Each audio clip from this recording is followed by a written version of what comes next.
Okay, here we go. Nice and quiet. Sound speeds, camera rolling. Holding for sound. Last looks. Calling for last looks. And set and action. I need to swap batteries. You know, making movies is hard. Making movies is hard.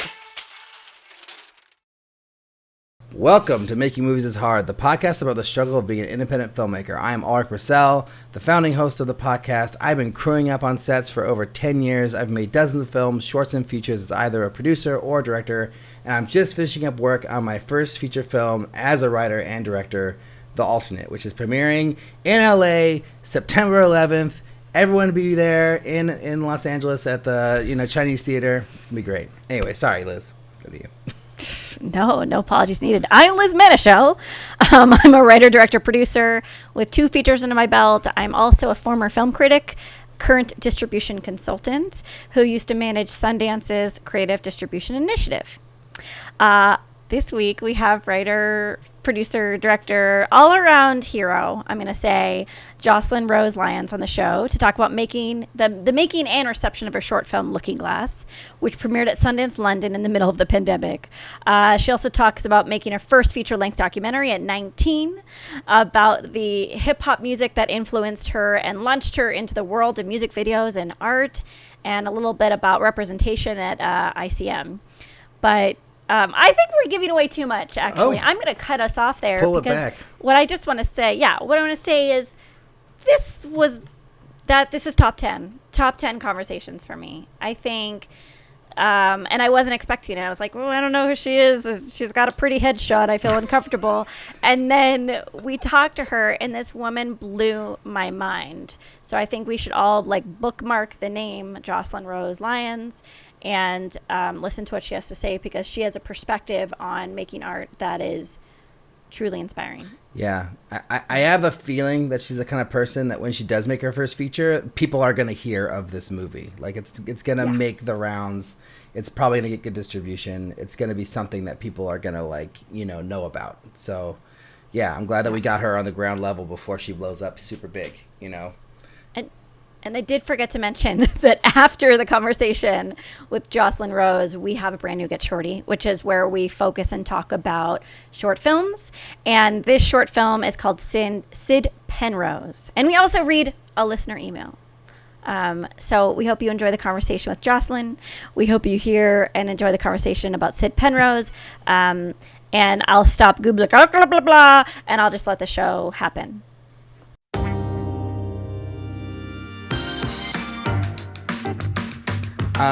So we're here with Joslyn Rose Lyons. Thank you so much, Joslyn, for coming on the show today. Thank you so much for having me. We're going to get right into it. Oh, wow. I mean, before we get into anything else, we just want to hear about the Looking Glass. So give us the elevator pitch for Looking Glass. Looking Glass is a mini short that I made right when the pandemic hit. It was hitting festival circuit, and it's about kind of a portal to the past that can be accessed only through your hopes, dreams, or fears, really. It's an ensemble cast, all made up of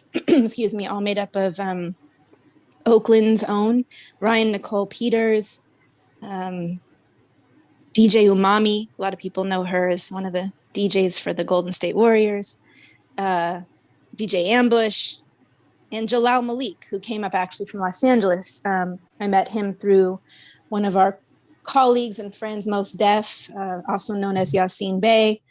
And we created a really special piece as a community. Shot it over at Bardo, which is a 1930s kind of supper club. So it really helped with the visuals.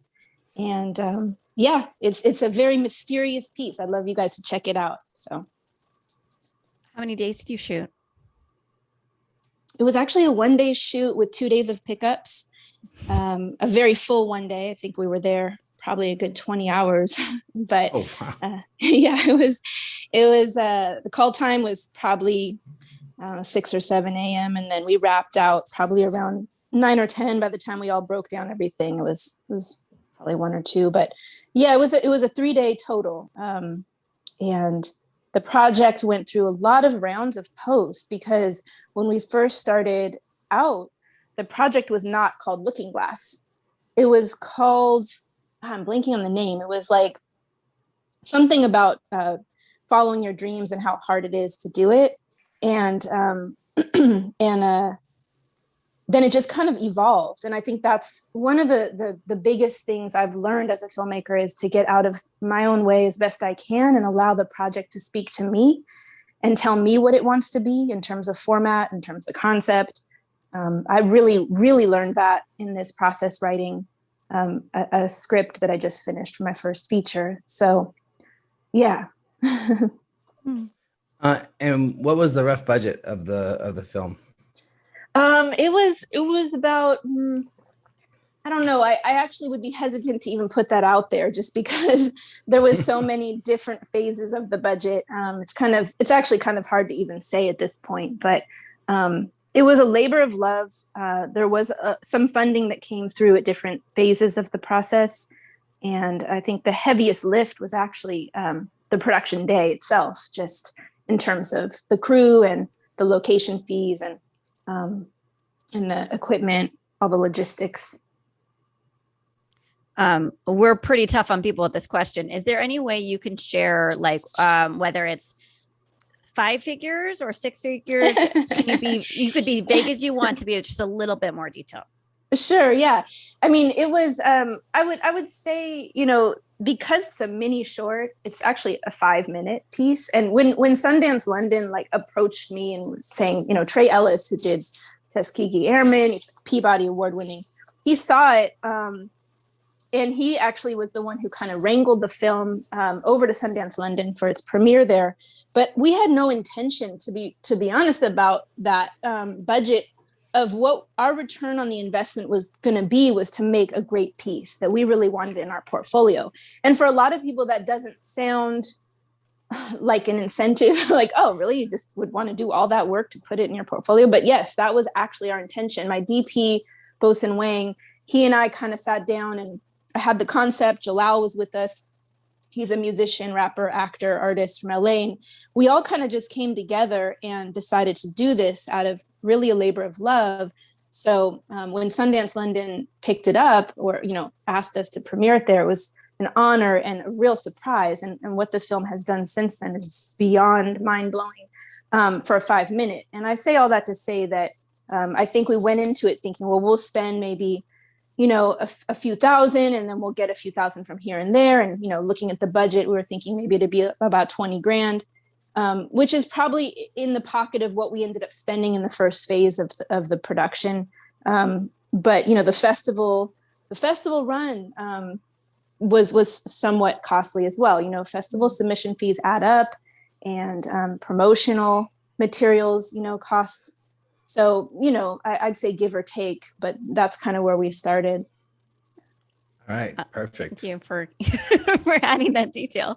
How did you come up with the idea? So, interestingly, the project, I think I kind of mentioned earlier in the answers that we started out working with Jalal actually on kind of a hybrid music video for a song he had, and that it was going to be both kind of speaking to the concepts in his song, and then at the same time speaking to some of these proof of concepts that I wanted to explore that I've been writing about in a script I just finished called Shadowbox. And so in some ways it was a hybrid project. So I wanted to explore time and memory in the context of portals to the past and kind of a period piece element, and just some of the concepts and themes I'm working on in my Shadowbox project that deal with time and time as a character. And so I've been saying this for some months now, probably over a year, I suppose, for press and whatnot. But Looking Glass was my love letter to time. And time is something that we never have enough of, or we always wish we could get back, or we just wonder what it's going to be like to have that one moment. Time is that elusive love that, got away. It's like time is this thing.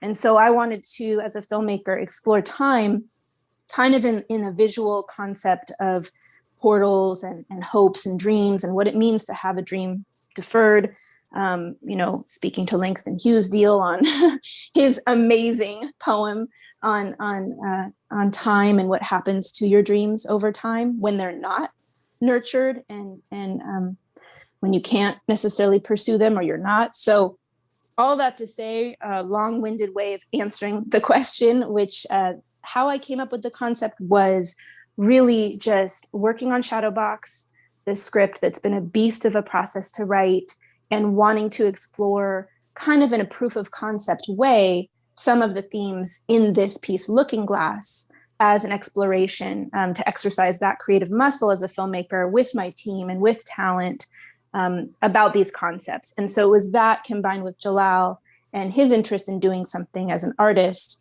And that was how we kind of came up with the concept. But actually in post-production, the piece completely changed in terms of its format and its story beats and really its structure in post.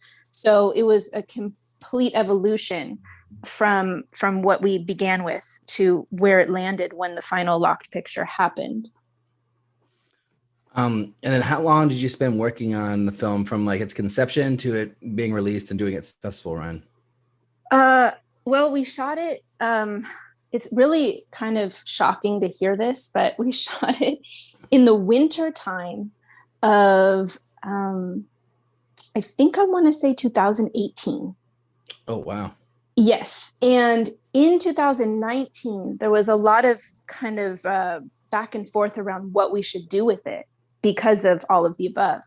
And because there was a couple cooks in the kitchen, my editor, DP, Jalal, the performer, and who also was starring in the piece, and then my interest in having this exploration of these proof of concept ideas for my feature, that we all kind of had a different kind of feeling on what we should do with it. So we all just decided to let it kind of marinate over there.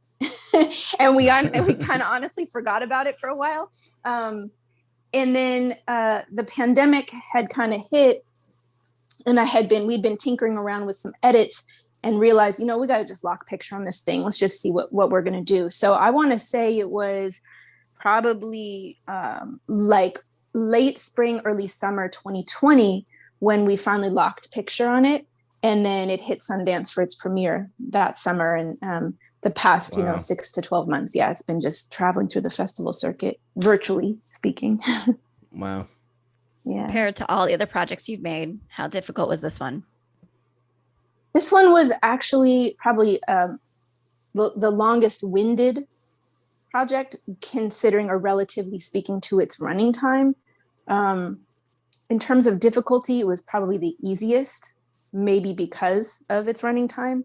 In terms of just getting it out to the world and dealing with promotional materials for it. It's I think the longer the piece, the more complicated it can be in terms of, release forms and music licensing and promo materials. And when this 5-minute mini short, it was a breeze in a lot of ways compared to those 1.5 docs or television shows or series. So I really enjoyed the format in that sense. But interestingly, I've heard this a lot, that there's a lot of people that talk about, don't make a short. I've literally heard this, and I'm not going to name names, but there's a very well-established director who said on a Clubhouse talk that I was in some months ago. I don't know if you guys are familiar with Clubhouse. It's like this audio creator app. And during the pandemic times, which I guess we're still in, of course, to some degree, but everyone was leaning on it, especially in the film circuit that I could see. A lot of people were in there just to kind of network and talk about projects and process. And so I found a lot of value there. And there was a director in there, and the director said that they don't believe in short films. And I was shocked that this director said this. And, people kind of just asked the questions around like why and this and that. And they basically said, well, it's just as much of a heavy lift to do a short as it is to do your feature. So if you're going to go through the motions, just do the feature. Well, yes, to some degree, that's true. And especially based on, your question, Liz, around, how would this project compare in terms of how hard it was to others? I think it had almost a 2-year from production to post to festival run in terms of its process. That could have been a feature. It had a budget, it had a crew, it had post, it had all the same elements that we go through on a feature. So to some degree, yes, but I think there's great value in being able to exercise those creative muscles, so to speak, in a format that is short form, because it allows you and affords you a lot more room to play and to not have such a level of, the stakes are not as high, like you're not making this commitment to your feature film in so many different facets. So I think there's great value in being able to do it. And I also do think that it's, even though it shares the same playing field as a feature in terms of process, it's still definitely a much more approachable project to kind of take on if you want to make something. I think it's a really important tool that we have as filmmakers to say, I want to make a 3-minute short. And there's micro festivals now. I mean, there's mini short, there's micro short. You can make 60-second shorts now, like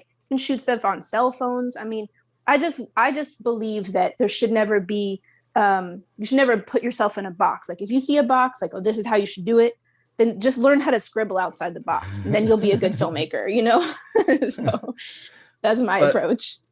It's interesting that you say this, because we've been having this debate with multiple guests in the last 2 months or so, where, I think Liz and I have been talking about this over the last year or so about don't make too many shorts, just get onto your feature, make one short or something, whatever, and just get to the feature. But then these other filmmakers are saying oh, well, we've had way more success with short films than we had with features. And the recommendation from them was don't make a feature right away, get good at making shorts and have success with those. And then when the feature comes, that's right, then make the feature, which is completely backwards from how I've been thinking in the last year plus, So it's very interesting. This debate continues, it goes, it churns. Yes. And I think they Ulrich, to your point, I actually think that both are true. As frustrating as it is to say it or to hear that, I think that both statements or thoughts around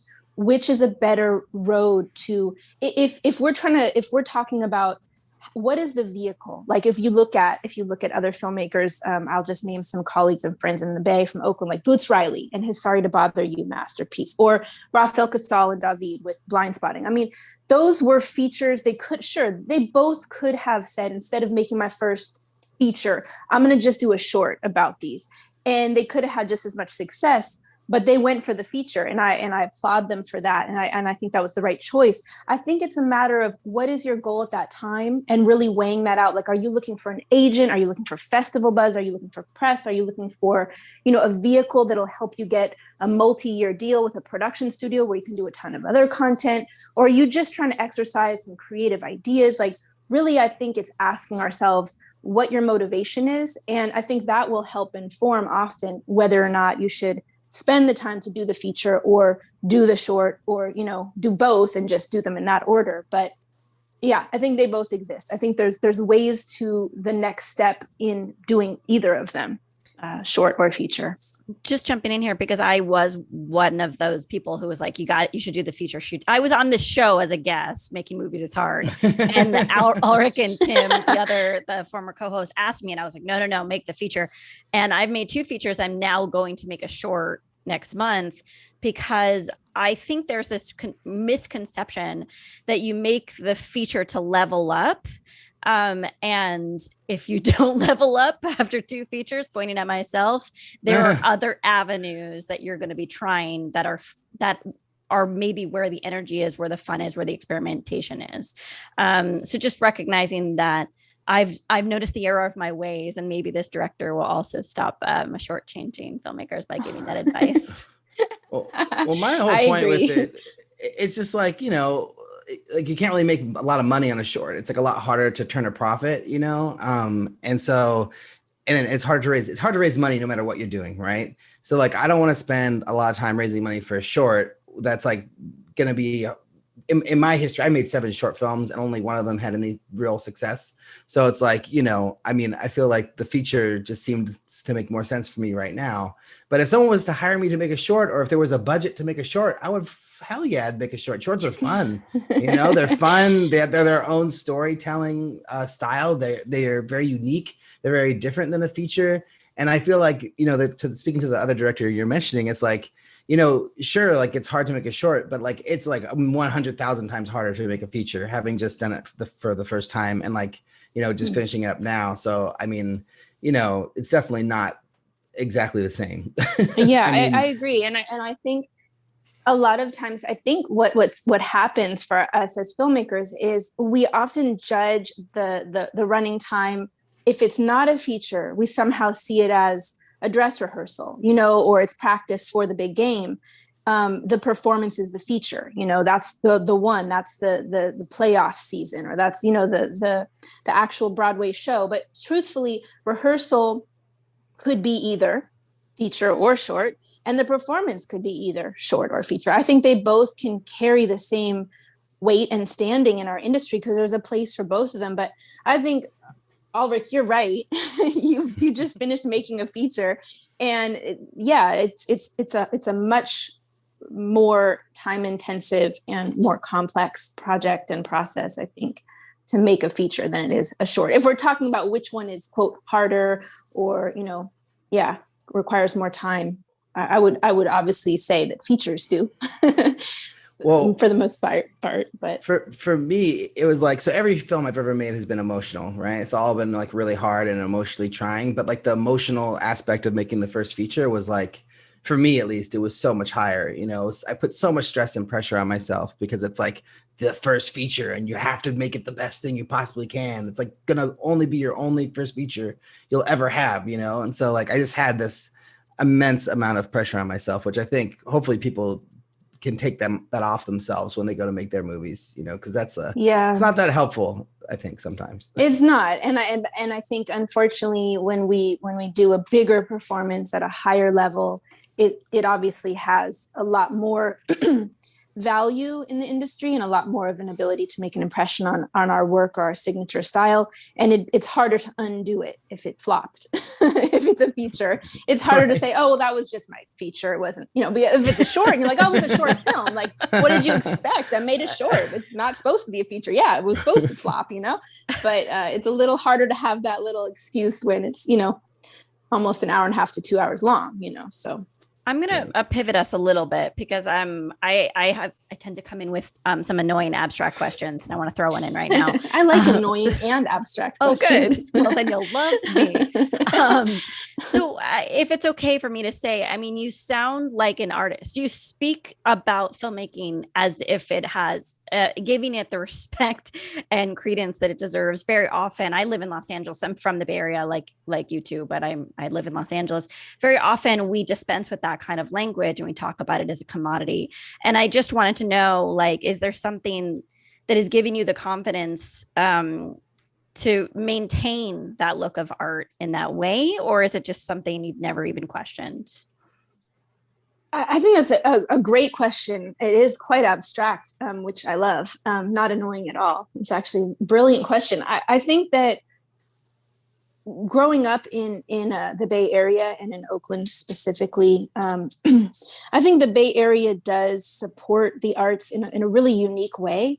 And the fabric of the community here, the culture here, the music, the art, the kind of the way in which, at least growing up for me, that my community really valued art first. Like there was actually a value for that. And it made me kind of, I guess, share in that it's valuable, the process, the journey, our spiritual connection to it all, or our creative process. These are valuable things.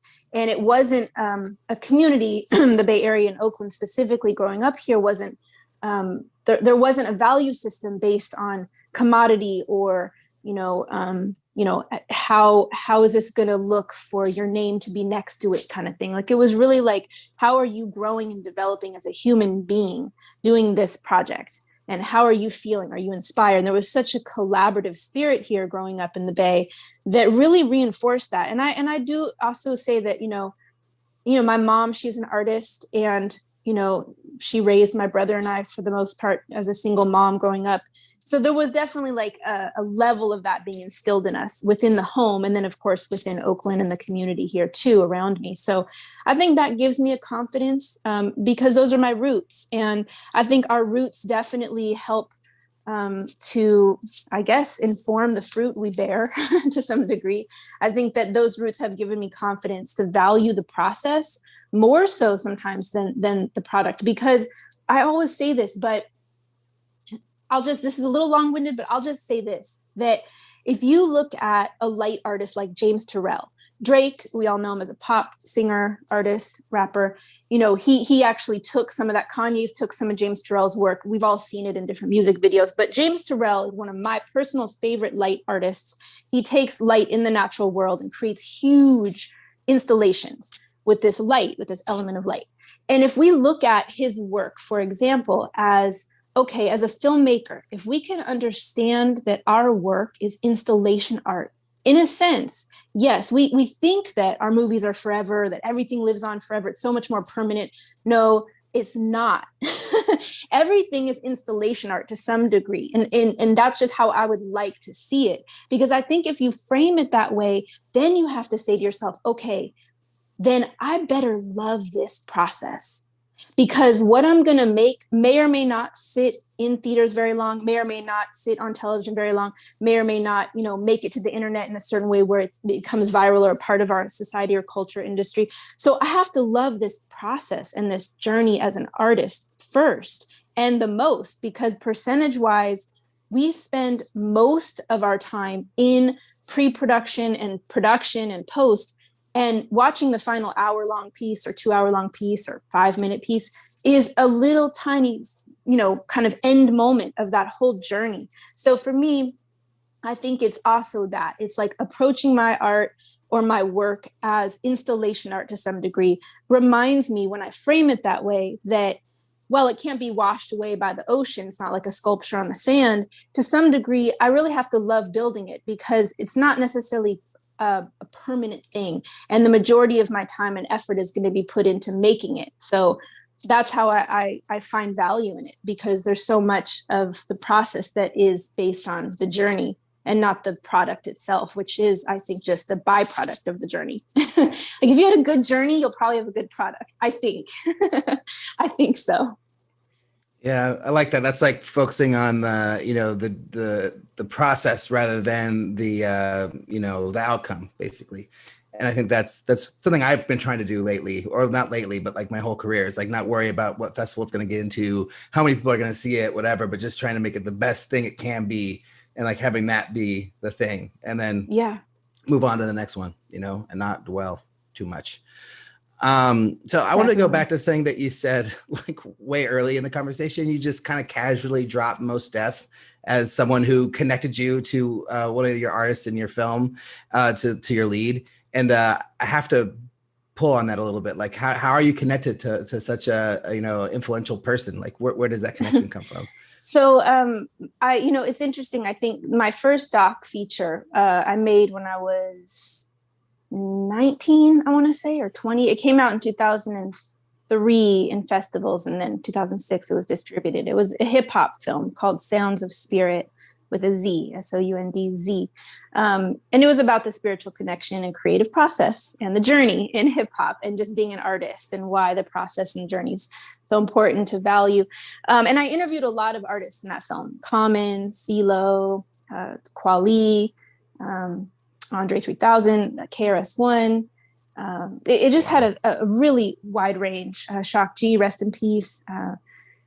Black Alicious, rest in peace, Tim. But it was a really a big production for me. I didn't know anyone in the industry. I hardly knew anyone in hip hop outside of the Bay Area.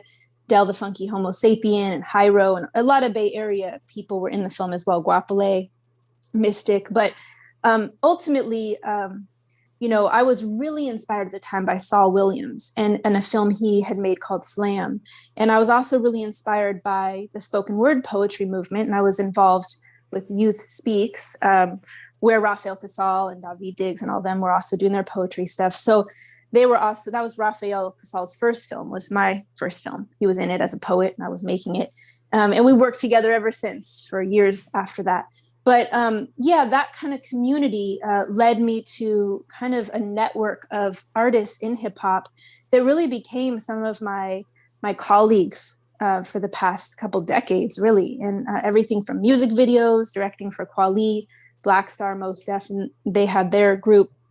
And, a lot of artists locally like E40, who have obviously iconic national presence, Too Short, all them. But all that to say that my network, because of that film being the first kind of feature doc that I ever directed, it kind of introduced me to the film world through the lens of hip hop.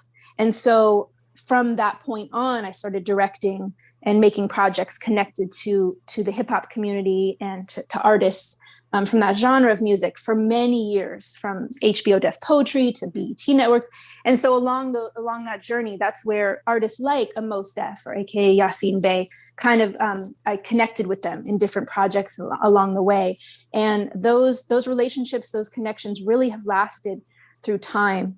And I look at them as a family. All the artists that I started out working with are really part of my family in film. And so then when Mos Def was out here for the opening of an unveiling of a really beautiful piece at the MoMA in San Francisco. I want to say it was summer of 2018, maybe, or spring. So he came out for that. And he was also actually, I think, here for a show with Kweli. I think they were doing some touring at the time. And so they performed, and then we went to the MoMA and looked at this artist Julie. Her work was amazing, Julie Tamer. And Jalal was on tour with Mos Def and Kweli, so he was kind of traveling around. And so he connected us at the MoMA, and kind of the seeds were planted, I think, at that moment for Looking Glass to some degree, because we were all talking about time and art and hip hop. And that's what Looking Glass turned out to be, a kind of love letter to time with elements of all the other things that I've talked about. So, yeah. You're breaking my brain a little bit here. Like, I'm like so impressed by you. And I only understand half of your references because I'm a very boring white girl. And like, I'm just like, so thrown by this conversation because everything you say takes me in somewhere else. Like, you talking about installation art really hit home. Like, I almost started to cry listening to you talk about it.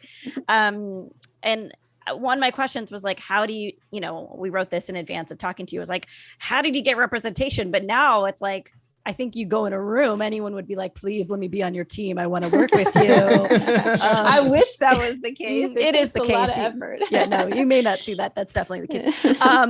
So I know how you get it. But has it helped you is what I want to know. Has representation helped you? Sorry, that is a long question. No, it has very not, self-serving. It's a great question, but the answer is no, period.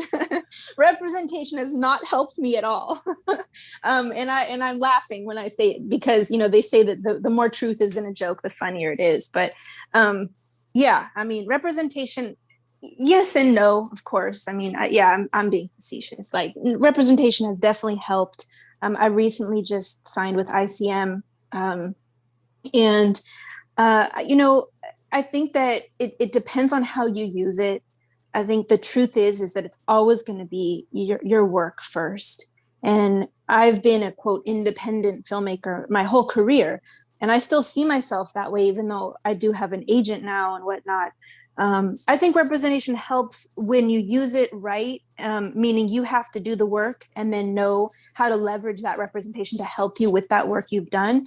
But I think that if I were to look at my representation as a gateway, it's not that. I think that the work is the gateway and the representation is maybe the chaperone. So I just try to see it in that sense. And I think to that degree, of course, it helps because it's someone helping escort your project along. But the gateway, or the thing that opens the gatekeeper, so to speak, is you, or is me as the filmmaker. And the art itself is probably the road ahead that I want to be on. Like, that's what's actually going to take me. It's not necessarily the agent or the manager or the rep that you have. I think those are your entourage that come with you to help you open that big gate, or walk with you down that very intimidatingly long new corridor that you've never been on before. So now that you're with ICM, are they like helping you with your music video directing career, or are you like focusing like solely on narrative film? Is it everything? Like when you walked into the room and like, you're meeting with your team, like what are you guys planning together to like for your future as an artist? Right. Music videos were a big part of my filmmaking world for probably most of the later part of my 20s and early 30s. But then I kind of put them down. I mean, I haven't really directed music videos for a few years. And it was just kind of like an organic evolution. It was like I loved the genre and I loved the format of short form. They're kind of like short films in a way. But I found the process a little limiting as a filmmaker. And it wasn't also a train I wanted to stay on. Like, I think there are people out there like Hannah Lux or even Vashti for a minute, and of course Colin Tilley, who's actually an Oakland native as well, who have just killed it in the music video world as directors. Yeah. And I think that if I wanted to be that type of filmmaker where I'm like, I'm just going to just focus only on this, then I would have stuck with it. So it's no longer something I'm really pursuing. And for the most part, I actually just turn down when I have offers from artists to do them. I pretty much decline just because it's not really my thing at the moment. I love Director X, amazing friend, colleague, artist. He's done incredible music videos. Taj, also from Oakland, Taj. But, I feel like unless you're going to do it at that level, like I'm out. Like I don't want to just half step. Like, well, I kind of do music videos and I kind of do these. And, those guys just have killed it. And they can do anything, as well, of course. But I just kind of bowed out of that format and that genre. So to answer your question about representation, ICM now, I'm working on a deal right now. We're actually closing with Complex. It's a show I created with one of my creative partners, Matt Barnes, who also has a podcast called All the Smoke with Showtime Sports. But we created the show. And we're going to be taking it over to Complex, and ICM is working on that with me and Matt. My feature, my script. I'm really looking to make this movie soon, so that's definitely the high priority there, as well as a scripted as well. And the show with Complex is unscripted, but I'm more so interested in I think either television or film, and narrative for sure. Scripted for sure. In terms of sustaining your career, are you able to live based off of the money you make on your projects? Yeah, I think commercial directing is definitely a better place to land for, supporting your actual life and your bills. Independent filmmaking is not an easy road for a financial return unless your film hits the right place at the right time. And then of course you get a distribution deal or theatrical run, or, virtually speaking in this day and age, like have a really strong relationship with the distributor that has internet presence. But I think unless you have that kind of like studio attachment or distributor behind you, then the independent filmmaking route is a tougher place. So for me, it's been a combination of television and relying on the television networks to kind of to build that kind of financial return, and then commercial directing, which really is, I think, a really great place to also get creative within a certain container and exercise those muscles and sharpen those tools. I think commercial directing is really fun in that way because it's so focused, and it's also it pays a lot of bills. So yeah, yeah. But television can too. You direct a few episodes of a big series. Those can be financially somewhat more rewarding than the independent filmmaking, of course. So. Talk about your work in television. Like, what kind of stuff have you done? Have you been like directing episodes of shows, or like, getting projects that you've made like licensed by networks? Like, what has the process been for that? So I think when I was finishing my doc, my first doc, the one I mentioned earlier, Sounds of Spirit, I was really young. I think I was just about 21 when it all went to festival.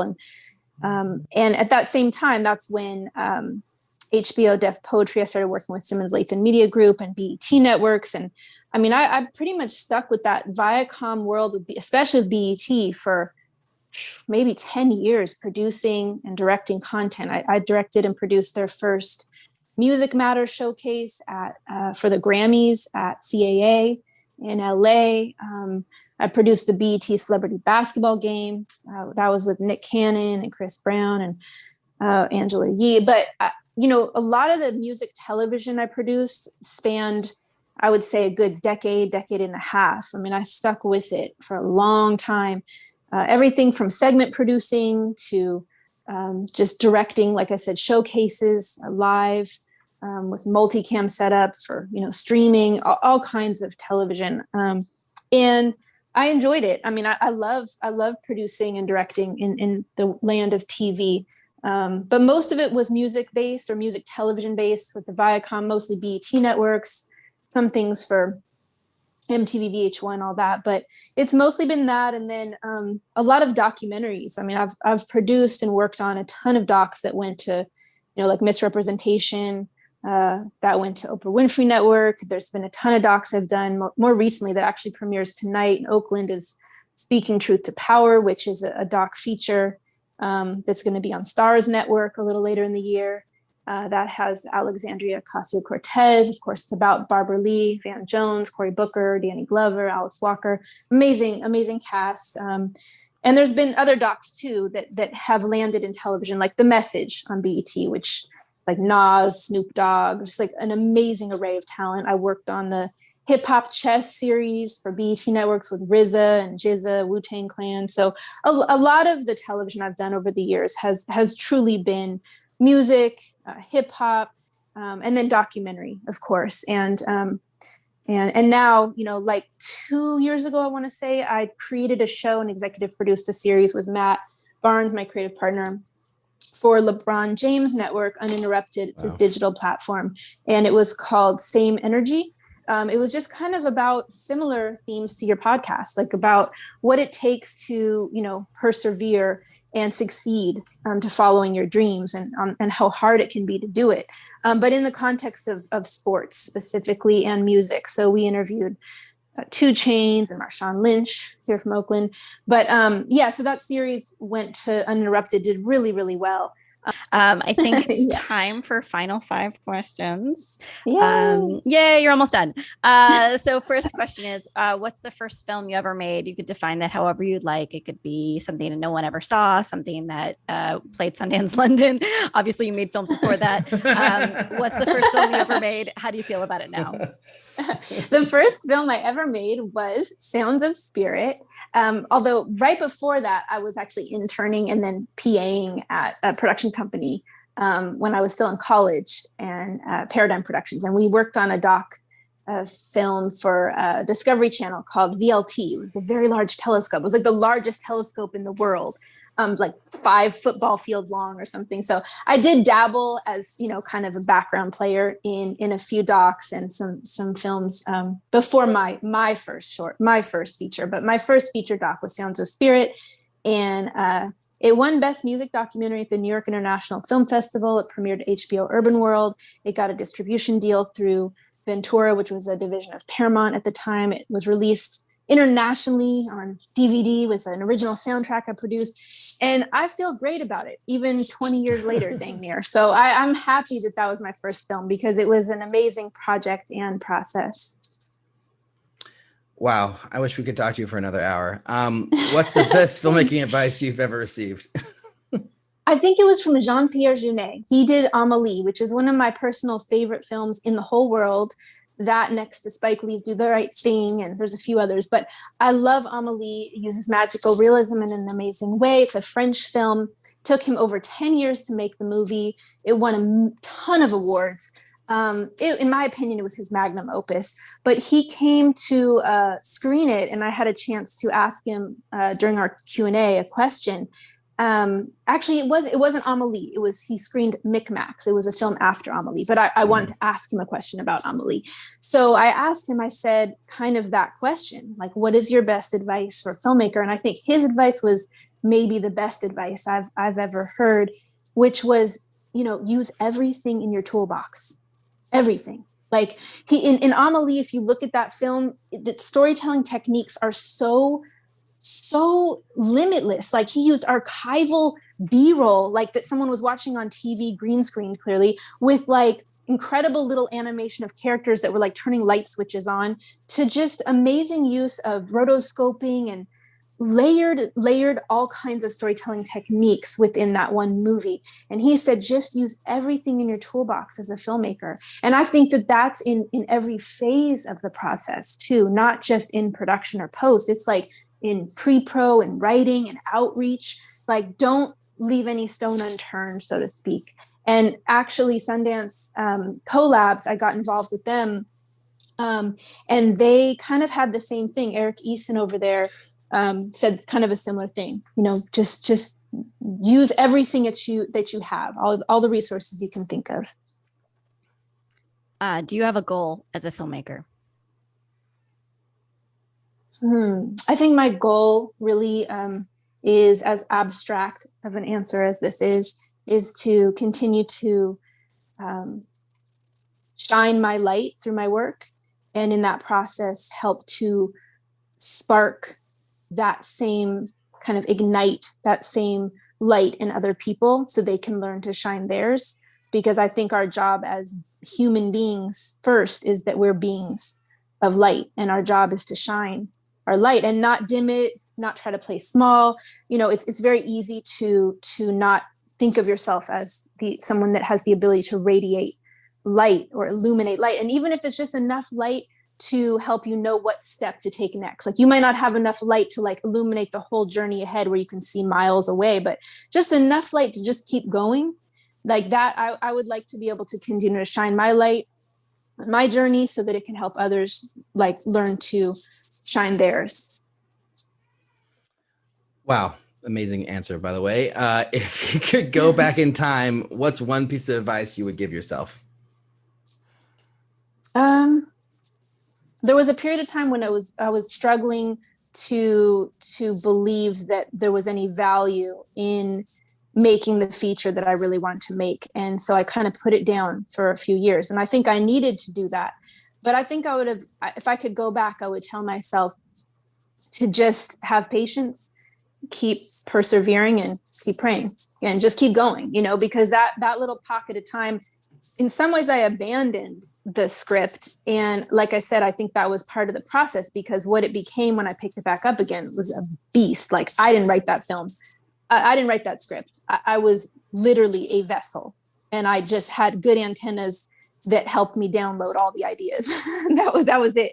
But I don't think that my antennas would have been able to get the download for me to be the vessel to write the script had I not taken the years away from it and felt very, pessimistic and disheartened by everything at that time. So, in some ways I'd give myself that advice to just keep believing at that time and just keep going, and that my ideas were worth something to continue to do. But at the same time, I had to go through that fire for the diamond to be made, so to speak, of that project. So I wouldn't take it back either necessarily. Last question. Is making movies hard? The reason I said yes to all Rick's requests to do this interview is because yes, movie making is very, very difficult. And when Blind Spotting actually did its Oakland premiere at the Grand Lake Theater, which is where I'm going to be premiering a doc that I helped produce tonight, it's on my Instagram page way back in my history from like 2018, July, that summer, that Blind Spotting, the movie, not the series, it's now out on Stars. I sound like I work for them, but I don't. I just love them. They're my family. But what David Diggs and Raphael said on stage when they first got up there was the exact phrase, "Making movies is hard, man." That was literally how they opened up their speech. And so when Ulrich said it to me, I was like, of course I have to do this. Yes, movie making is really hard, and making movies is definitely a difficult task. And I think that that's what separates a real, quote, real artist with someone who just likes the idea of it or is seduced by the industry around it, is that if you really have a calling to be a filmmaker, and even when it gets hard, you can't put it down. And if you do, that little knock on that door is going to grow louder and louder and louder until you pick it back up. It's like a baby crying because it's part of your mission or your calling here. And that's the difference. If you really can put it down and walk away, to me, you weren't really meant to be a filmmaker then. So. Wow. Awesome. Joslyn, thank you so much for coming on the show. I mean, thank you so much for having me. It was amazing. You like speak poetry when you talk. So wonderful. It's incredible. Wow, that's amazing. Thank you so much. I really appreciate that. It was so fun talking to you guys. Thank you so much for having me. Yeah, break a leg tonight. Oh, go on. Thank you. Where should people go to find out more about you? Like, is your Instagram the best place? Do you have a website? Like, where do you want people to go if they're like, want to learn more about you after listening? I think that, my website, it's Joslyn Rose, or my Instagram, it's Joslyn Rose. I try to post things there, here and there. So, I think those are the best spots to find out more about me.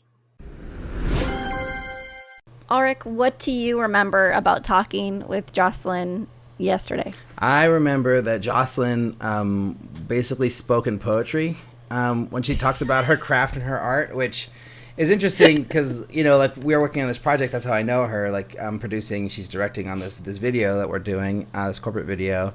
And like she's very, clear and, well-spoken and everything. But like when she talks about her art and like the creative side of things, it's like, I don't know. I don't even know how to describe it. It's something else. It's like, you open up like a book about like art and it's like she's like just reading it as she speaks off the cuff. It's like, holy shit. So yeah, that I remember that. And I also just remember how like how amazing her career was, that like she just basically made it happen on her own, and just like kind of at 19. Yeah, just whatever. 19 had a movie like playing at humongous film festivals at 21, and then like turn that into a career like right off the bat. So it's pretty impressive. She did mention going to college, but we didn't ask her what college she went to. But yeah. I don't know. I wonder. Who cares? It doesn't matter. It was the right college. Yeah, it was the right decision, because that's like the trajectory of Joslyn is just good decisions, I think. Oh, yeah. What do you remember, Liz? What struck you about Joslyn? I remember, I was blown away. And this is all we talk about in this this incubator that I'm co-running to redesign the entertainment industry, is we talk about how do you view production, financing, exhibition in different ways. And when we talked to her, she said she thought of the exhibition of her films as an art installation.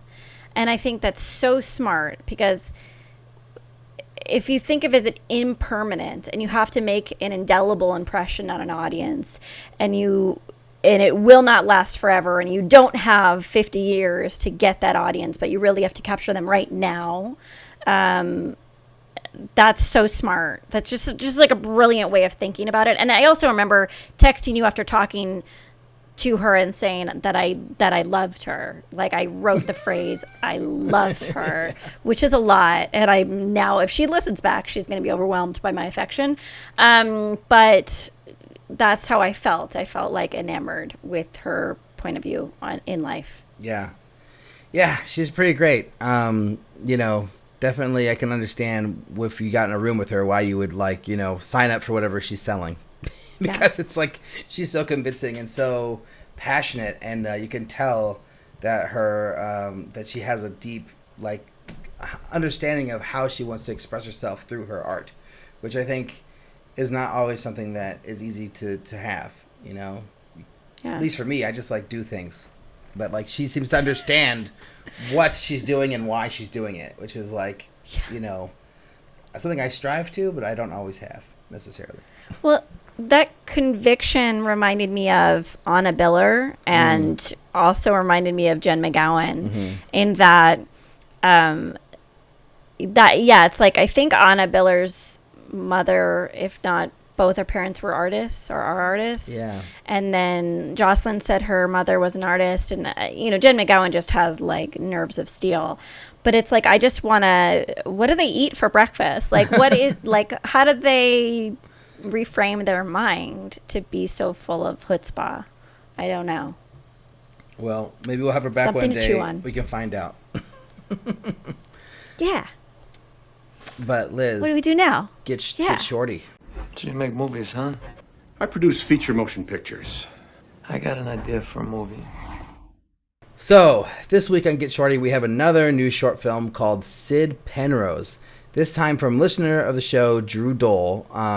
Also, Drew says very nice things about our podcast on Twitter and is just a very wonderful person in general. So thank you, Drew. But here he is to talk about the film. Hey, Ulrich and Liz, thanks so much for featuring our short film, Sid Penrose, on the podcast. I'm a huge fan, as you guys know. I'll just jump right in here. First question is, why did you make a short versus any other medium? To be honest, I wasn't at the point where I was confident in my abilities to pull off a feature, so that made it pretty easy to just go with the short. Number 1.5, why this story? This story kind of centers around the themes of depression and suicide, which I have struggled with, depression and anxiety throughout my life. And my girlfriend, about 5 years ago, actually went through the death of her brother who died by suicide.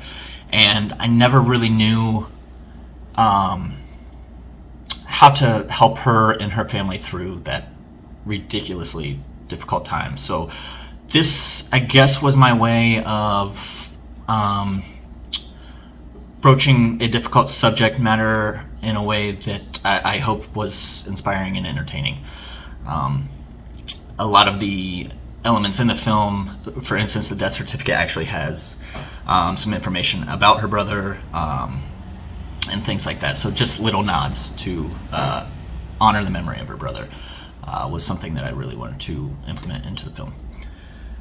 Number 2, how did your team come up with the funds? This was actually the first film that we crowdfunded for. We used Indiegogo. We ended up getting a little less than half of the funds we needed to pull it off. It was still awesome. Everybody that donated were so thankful to, and it was incredible to know that we had that support from our network. The other half we used from our own funds. We have a production company where we shoot corporate videos, so most of those funds go right back into making our own projects. So we supplemented the funds we got from our network with our own, and that is how we made the movie. Before making the short, what did you think would happen to your career because of it? What did end up happening? I really had no expectations as far as what would happen with my career. I had no plans to turn this into a feature or anything like that. I was simply just trying to make a film that I wanted to make, and hopefully that film would turn into another film, and so on down the line. I had no real expectations, and rightfully so, since nothing's really come of it other than I am continuing to make short films, and I feel like I'm progressing and getting a little bit better each time, having learned lessons from the previous film. So I'm just slowly chipping away at building up a resume of short films, and I am to the point where I'm confident in my abilities to make a feature. So got that in the works, and that's that. Number 4, now that it's out in the world, what purpose does it serve? Well, it's out of my head. That's the main thing. I once I get some of these ideas in my head, the ones that really stick with me, they're really stuck in there. So I was, more than anything, I was just happy to have this idea out of my head so I could stop thinking about it. But beyond that, like I mentioned, the topics of suicide and depression, I think there's a stigma to those, and I want to help in any way I can reduce that stigma. Mental health is important to me and my family, so anything I can do to help reduce that stigma is important to me. Number 5, would you do anything different story-wise now that the short is done and released? Story-wise, no, I don't think so. I was really happy with the story and the way it came together. It kind of evolved over a period of 5 years. It started as something very different than what it ended up as being, as is often the case, I feel like. But the death of my girlfriend's brother really turned it into something I feel was unique and important. So, yeah, I wouldn't change anything story-wise. Production-wise, maybe. There was a lot of hiccups. It took way too long in post, but story-wise, I'm really, really happy with it. So, Liz, what did you think of Sid Penrose? It didn't. Well, first of all, let me just say, yes, I very much like Drew, and we communicate on a semi-regular basis, and I wish him the best. So this film didn't hit me the way I was hoping it would hit me. And I kept trying to figure out what's missing for me. I didn't think the performances were bad. I didn't think cinematography was bad. I didn't think editing was, there was nothing that I could really point to. It just felt like a lack of soul to it, or gravitas to it, and I couldn't even tell you how to improve it. Maybe you have an idea, Ulrich. I want to know why he's so sad, but ultimately, like, depression hits people for no reason. So how can you really farm out an answer for that? I would say the thing that is most tangibly missing from this short is the about face at the very end where he finds hope and decides not to kill himself, because I don't really know why. I know it has to do with the drip above him. I know it has to do with a leak, but I don't really know where he found hope. And then I would just say, finally, I'm not the audience for a message film. I'm allergic to them. So I'm sure that this is like effective for a lot of audiences. I'm just way too misanthropic of a person to enjoy message films. So I would say that reinforced me not receiving it well. What did you think? Okay. So I love the opening shot of the leak stain. I thought that was really a captivating, interesting way to get us into the story. And I liked the overall concept and the story of the short in general. I thought that was very good. I feel like this movie committed a lot of cardinal sins, including the opening credits in a short, which it was... I wrote that down, counted too. how long it was. It was 27 seconds. I don't think it's acceptable. I think if you're going to do opening credits in a short, 5 seconds or less is sort of like your task. Or if you just want an opening logo, that's okay. But like if you're going to do anything like that, it's got to be done super fast. And then also they did over a minute long credit sequence in a 10-minute short, which is really more like a 9-minute short. So it's like, what's going on? And he did the same thing another listener did, where he has X amount of seconds of black after the credits before his company logo. What is going on, people? Cut your movie off short when it ends. Why are your clips longer? It doesn't make any sense. It's just wasting time. It's like turning off potential viewers. Because really, to be completely honest, and Liz, I know you agree with me on this, the longer a movie is, the less likely I am to watch it. If it's like... I saw those 2 digits, double digits, I get less excited. If it was right? 9 if digits, it were 9, yeah, I'd probably click it faster. To a single digit, yeah. But I really, like when people send shorts, if it's 16 minutes...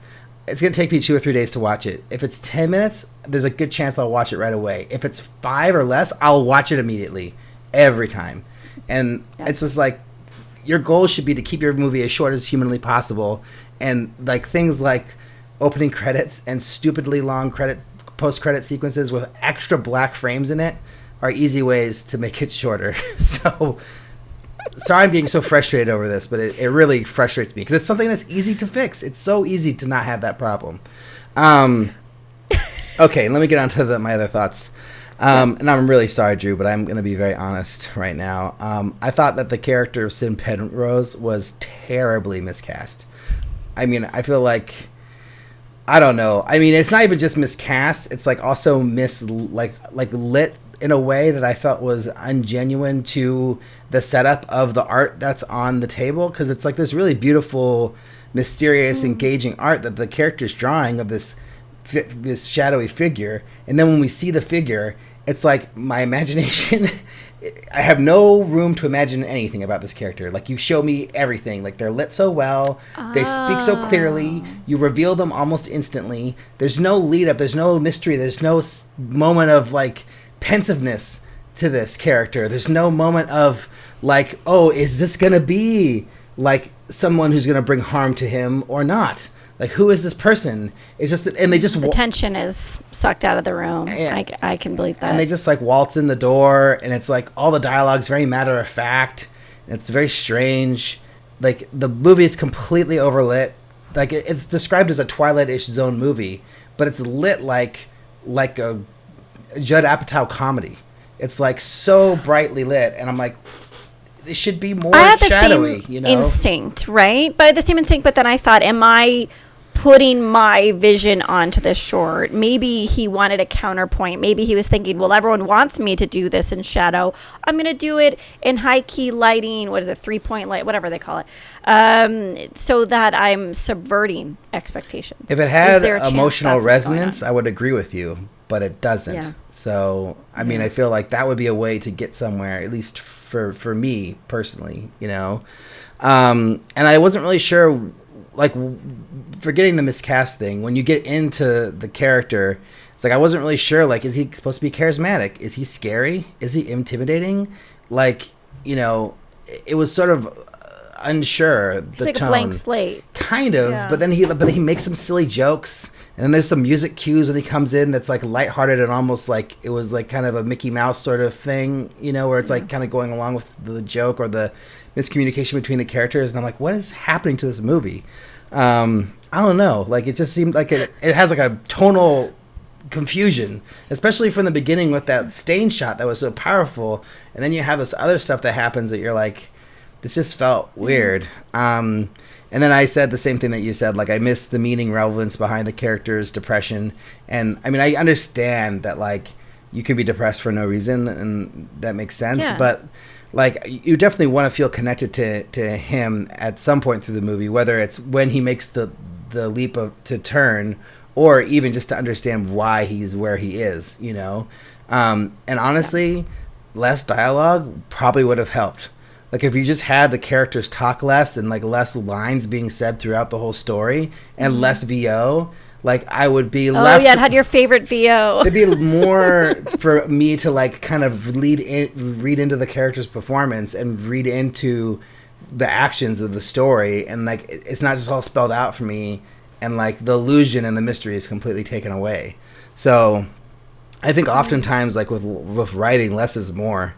You know, and then my last thing, I've already said this, but like, yeah, I felt the lighting, tone, style of the film was way off, like too brightly lit, weird music choices, you know, thought it was going to be like a serious film, but then is it a genre film? Is it a serious film? Like, it doesn't really have a clean identity, which I think is really important, you know, and like, I don't really not bothered by the message film thing. Like, that's totally fine. Like, a message film can be a message film and also be its own genre film too. You know, like, you can just put that message at the end and like it can be whatever it is. But yeah, I don't know. I guess especially when you say it's Twilight Zone-ish and then you deliver something that's completely not following in that pattern, you know, or not like following in that style. It let me down.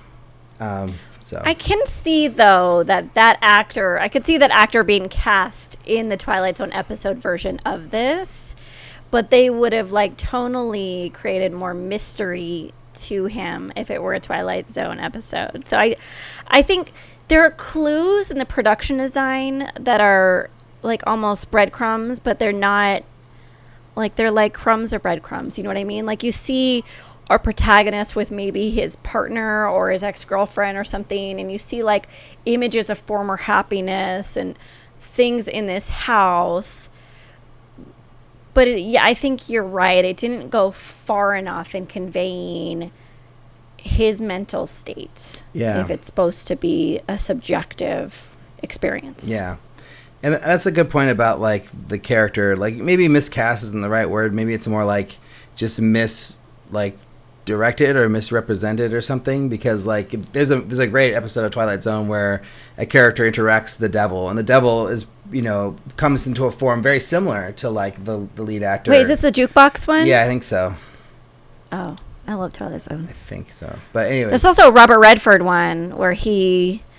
anyway, sorry. There's like a lot of like death, other side dialogue scenes in Twilight Zone. But it's, I guess it comes down to the writing, in addition to like the casting. So like that actor probably given different words and given different direction and different, like lighting and everything probably could have come off more like the Twilight Zone type version of this. But, given what he had and where it was taken, it just didn't work for me at all.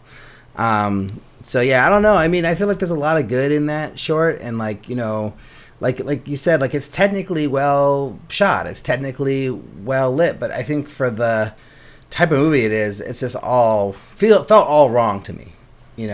We want more twistiness, right? That's like kind of the fun of the Twilight Zone, right? Is to be brought into like this parallel universe where anything could go wrong, and you really are actually unsure of the danger and where the danger is coming from. Yeah. And this film didn't have any sense of danger. So I'm with you. I do want to say that and just to cap it off, we commend Drew and his team for making such an effort. And as we say to anyone that we may be a little bit more constructive towards, we wouldn't be so constructive if we didn't have so much stuff, so much meat to talk about. Yeah. Because there's a lot there. Yeah, no, I mean, it's definitely like there's a lot of good in it, like I said. And so, don't think that we just, think it was a waste of time or anything. And I mean, I did watch the whole thing, and obviously we wanted to have him on the show. So there is merit. But yeah, and Drew, if you want to come on and you want to, reply to this or write us a letter or have your response to our response, we welcome that. So not everyone takes us up on this, but please, if you have a retort, we'd love to no one has blast it out. no one has taken us up on it. Well, they didn't do a video, but they wrote a letter and they let us read it on the show. You're right. The woman who made the horror movie with like where the character was in a clown outfit dressed up, and then they all died, remember? Yes, you're right, she did, and she was great, and she was so kind and generous with her feedback. I think we were more split on that one. I think I was a bigger fan and you were less of a fan. If I remember correctly. But anyways, Drew, thank you for sharing. Thank you for dealing with this force of opinion and emotion that came from me, especially because I get really emotional about things like this. And if you disagree, hey, that's fine. But maybe there's some stuff you can take to the next one. And let's see your next film. Yeah, please. Let's see it. Send us what you make next. We'd love to talk about it. But Liz, I think you've got mail. My breath catches in my chest until I hear 3 little words. You got mail. Even another email. This is from Brendan Thatcher, who is a longtime listener. First time, I guess he's a third-time caller, but he's a long-time listener. All right, I will skip to the second sentence. Brendan says, I wanted to ask you something about something you said a year ago, not long after the pandemic shut down shuttered movie theaters. At the time, you said that you would go see movies in the theaters as soon as they opened up. Now in the pandemic period we are in, movie theaters are showing first-run films again. Recently, I saw Black Widow, a fun, female-led, predictable Marvel action film. I love that Brendan is telling us what Black Widow is. Like, as if we don't... what's Black Widow, Brendan? Pretty accurate description. But yeah, thank you. And In the Heights. And he said, I waited to see the film to listen to the episode with Myron Kirstein. Very cool. In the theaters. Have you made good on your statement that you'd go back to the theaters as they have opened back up? Just curious, since you haven't mentioned this on the show as of late. Thanks to both of you and Liz for a great podcast. Keep up the good work. Best, Brendan. So I have not been back to the theater at all. I have a good excuse though. My wife was 8 months pregnant, I think, when the theaters opened back up, and we just didn't want to take the risk of even if I just went by myself to like the exposure that could bring to her. And now our baby's a month old, and yeah, I mean, as you know, Liz, there's no time to go to the movies once your baby is born. Well, mommy and me screenings or parent and me screenings, if they have them now, which they may not because it's global pandemic. But Colin's first movie was Us. Oh. And his second movie was High Life. Oh. So really, really inappropriate content as first films. Us is fun. So there's hope. Yeah. I should, because I have the rest of the week off. I should see if there's any mommy and me screenings that I could just go to with my baby. Yeah. That'd be pretty fun. They were like a godsend, to be honest. Oh, man. What about you, Liz? Have you gone back to the theater?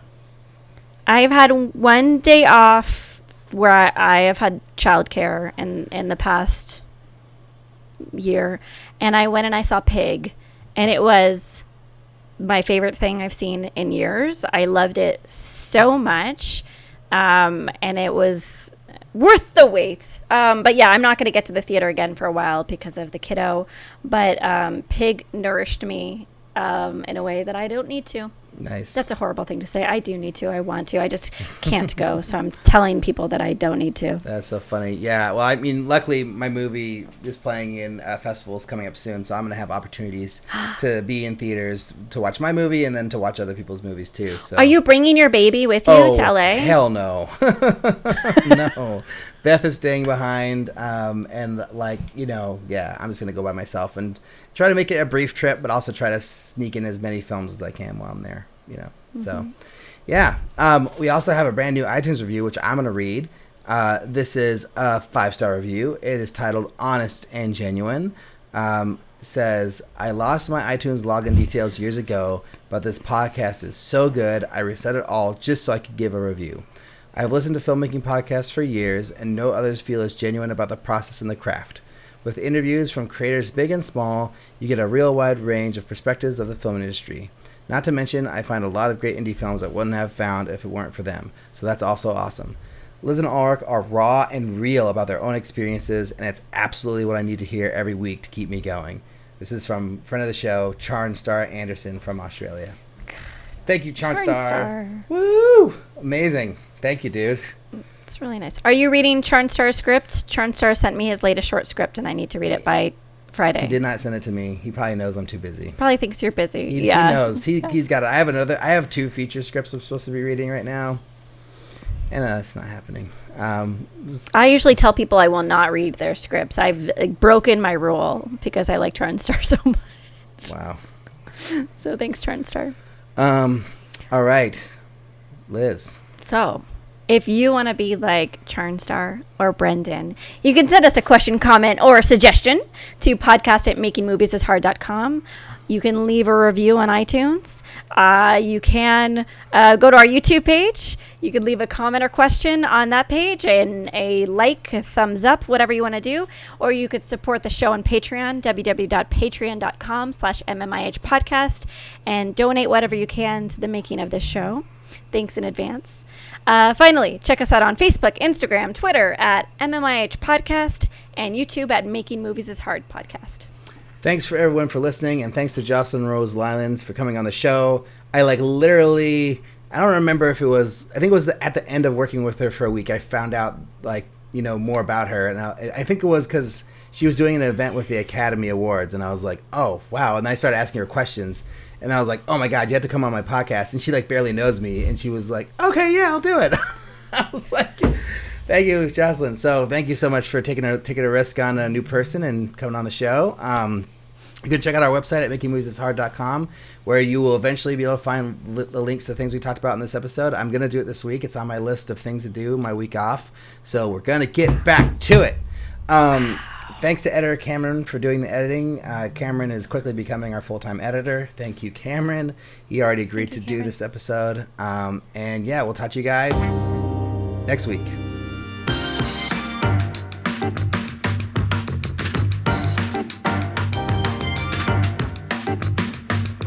Beep, bop, boop, bop, boop, bop.